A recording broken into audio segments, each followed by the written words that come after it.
আসসালামু আলাইকুম। ওয়ালাইকুম আসসালাম। আমি একটু জানতে চাচ্ছি যে মুসলমান কাকে বলে? উত্তরাধিকারী সূত্রে বা জন্মসূত্রে মুসলমান হওয়া যায় কিনা, এটা একটু জানার জন্য আপনার কাছে এসেছি। তাহলে শোনেন, প্রকৃতপক্ষে যে জীবন ব্যবস্থা মানুষ স্রষ্টার উপর পূর্ণ আত্মসমর্পণ করেছে বা করে এবং তার নির্দেশে পরিচালিত হয়ে সৃষ্টিকে পূর্ণ শান্তি বসবাস সুযোগ করে দেয়, এটি ইসলাম। যে ব্যক্তি ইসলামকে নিয়ে নিজের জীবনে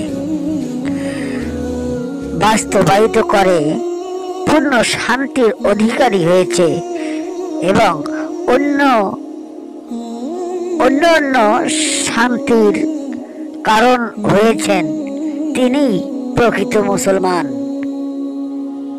এই সম্পর্কে আল্লাহ পাক বলেছেন 2 নম্বর সূরা আল বাকারা আয়াত নং 112 নম্বর আয়াতে বলেছে, যে কেউ নিজেকে আল্লাহর উদ্দেশ্যে সম্পূর্ণরূপে আত্মসমর্পণ করে এবং সে সৎকর্মপরায়ণও তার জন্য রয়েছে তার প্রতিপালকের কাছে পুরস্কার।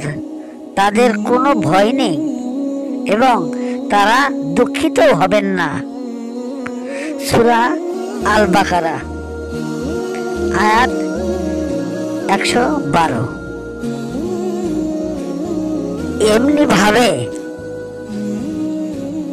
হযরত আব্দুল্লাহ ইবনে আমর রাদিয়াল্লাহু তাআলা আনহু হতে বর্ণিত হয়েছে, তিনি বলেছেন, আল্লাহর রাসূল সাল্লাল্লাহু আলাইহি সাল্লাম ইরশাদ করেছেন, আল মুসলিমু মান সালিমান মুসলিমুনা মিল লিসাহিনিহি ওয়া ইয়াদিহি। অর্থ হচ্ছে, মুসলমান সেই ব্যক্তি যার জবান ও হাত থেকে অপর মুসলমানগণ তথা অন্য মানুষেরা নিরাপদ থাকে। বুখারী শরীফ ও মুসলিম সূত্রে মিশকাত শরীফ পৃষ্ঠা 12। যিনি মুসলমান দাবি করেন অথচ পূর্ণ শান্তি লাভ করেন না, বুঝতে হবে স্রষ্টার উপর আত্মসমর্পণ ও তার নির্দেশে পরিচালিত হওয়ার মধ্যে ওই ব্যক্তির ত্রুটি রয়েছে। পূর্ণাঙ্গ মুসলমান হওয়ার জন্য যে 3টি বিষয় অর্জন করতে হবে তা হলো, আল্লাহর কাছে আত্মসমর্পণ করতে হবে। 2 নম্বর হচ্ছে, নিজের ভিতরে আল্লাহর পরিচয় লাভ করতে হবে। 3 নম্বর হচ্ছে, তার নির্দেশে নিজেকে পরিচালিত করতে হবে। আর গুরুত্বপূর্ণ এই বিষয়টি পরম করুণাময় আল্লাহ তাআলা তার পাক জবানেই বলে দিয়েছে। ইরশাদ হয়েছে, ওয়া ফি আনফুসিকুম আফালা তুবসিরুন। অর্থ, আমি তোমাদের কালবের সপ্তম স্তরে নাফসির মোকামে বিরাজ করি, তোমরা কি দেখো না? সূরা আয-যারিয়াত 51 নম্বর সূরা আয়াত নং 21। সাধারণত আমরা যারা মুসলমান বলে নিজেদেরকে দাবি করি, তাদের ধারণা মুসলমান পিতামাতার ঘরে জন্ম লাভ করেছি বলেই অবশ্যই আমরা মুসলমান। তো আমরা জানি, এ কথাটা কি ঠিক নয়? না, এটা ভ্রান্ত ধারণা। কারণ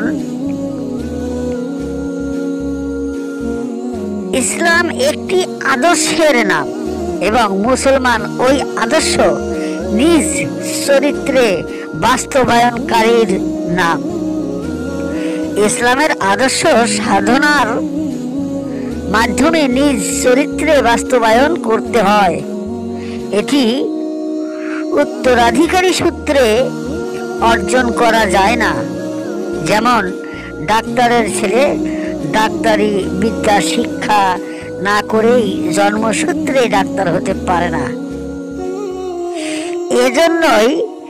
এজন্যই মুসলিম জাতির আদি পিতা হযরত ইব্রাহিম খলিলুল্লাহ আলাইহিস সালাম এর এবং হযরত ইয়াকুব আলাইহিস সালাম স্ব পুত্রদের সাধনার মাধ্যমে প্রকৃত মুসলমান হওয়ার যেমন নির্দেশনা দিয়েছেন, তেমনি আল্লাহতে পূর্ণ আত্মসমর্পণকারী না হয়ে মৃত্যুবরণ করতে নিষেধ করেছে। এ প্রসঙ্গে আল্লাহ পাক বলেন,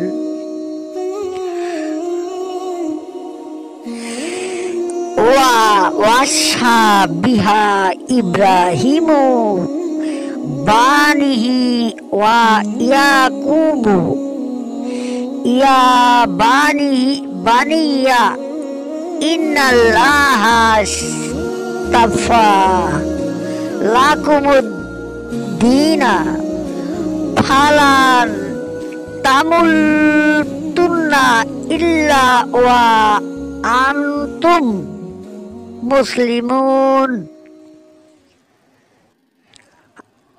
আর এরই ওসিয়ত করেছেন ইব্রাহিম আলাইহিস সালাম তার সন্তানদের এবং ইয়াকুব আলাইহিস সালাম, হে পুত্রগণ, নিশ্চয় আল্লাহ তোমাদের জন্য এ দিনকে মনোনীত করেছেন, সুতরাং তোমরা মুসলমান না হয়ে কখনো মৃত্যুবরণ করো না।